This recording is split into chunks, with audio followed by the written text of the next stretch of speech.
Hey guys, Speedy Husky here. Working on my sister's 99 Chevy Tahoe GMT 400.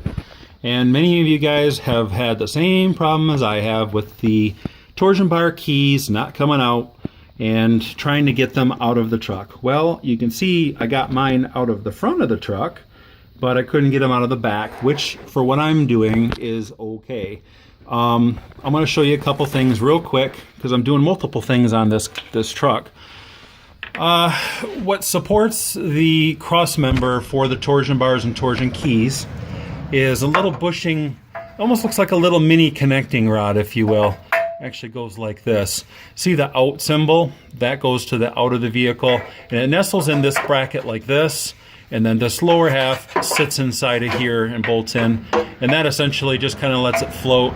These bushings wear out, so if you're turning a hard corner or you hit a bump and you hear like a knocking underneath your floorboards, typically it's this, where the bushings are just trash. They're just old, and you know, that knocking is it's actually hitting against the housing, letting it give too much motion. Anyway, that's what this is if you ever need to replace them. But to get those out, at least on this GMT 400, on the 99 old body style Tahoe, I could not remove them by just removing both bolts and wiggling it. Maybe you guys have a trick that I couldn't figure out, but I needed to take these out anyway for multiple other vehicle fixes that I'm doing on this thing. So anyway, once I got those out, or those loose I should say, I'm going to show you a tool that is going to make your life a lot easier. The crappy thing about the 400, at least this utility 400, there's a massive frame support that connects both sides of the frame rails that doesn't let you get into this hole to pound out the torsion bar from the key.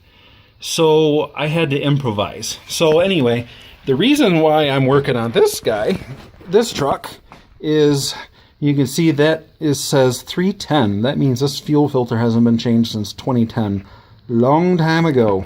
So obviously that is gotta go, and as you can see my lines go into it, they're gonna break when I take them off. I know they're gonna break. So I purchased new stainless steel lines for it. Cost me about 150 bucks for the pre-bent from this point backwards. And then the other thing that I noticed is her brake line back here is like getting ready. I mean, it's toast. I don't know if you can quite see it, but it's pretty much rotted from the fuel pump back. That line's getting ready to rupture. And you're probably wondering, hey, where's the gas tank? Well, I took that out too because I'm fixing two different things with this vehicle. It had the Hummingbird needle gas gauge, which was the gauge itself. And then the other problem was the sending unit in the tank took a dump. So, you know, as you rock the truck, you either had full open or full closed. So, yeah, that was a lot of fun. Anyway, so I put a new pump and sending unit in that, but these lines, these gas lines and brake lines are rotted. And to be able to get them out of here, I had to move this other mount. So I'm doing like multiple things at once here. So anyway, these are a pain to get out. Some people on YouTube I've seen have actually cut this out to be able to get it out of there, so they can hammer on it. I went a different route, so check this out. So what I did is I went to the front of the vehicle, and you can see maybe in the very bottom there, my torsion bar is kind of hanging down. It's loose. It's out of the knuckle itself. You can see the knuckle hole. It's right above the torsion bar. I did that on both sides. So I pushed it from front to the back of the vehicle just so I could move this cross member around. That was one way that I did it. Maybe you guys have a different way. But here's the tool that you need. Crawl from under the truck. Get one of these at your local rental store. This is a electric impact gun. It's pretty much made for construction and things like that, but it was like 40 bucks to rent. And this thing is an absolute lifesaver. It will buzz out the torsion bars with ease. I've got a blunt end tip. They didn't have any blunt end tips at the store. Luckily, someone had ruined a tip, so they just flattened it out. Perfect for me. This is exactly what I needed. So, but this is a Makita, an electric one, electric impact gun, and save your grief. Believe me. Put some PB Blaster, soak the connections to the A-arm, soak the connections to the, the torsion keys, and then definitely get one of these to rent. And when this thing vibrates, it's got enough power to be able to buzz that right out of the A-arm, as I did, and it has enough power to buzz it out of the torsion keys.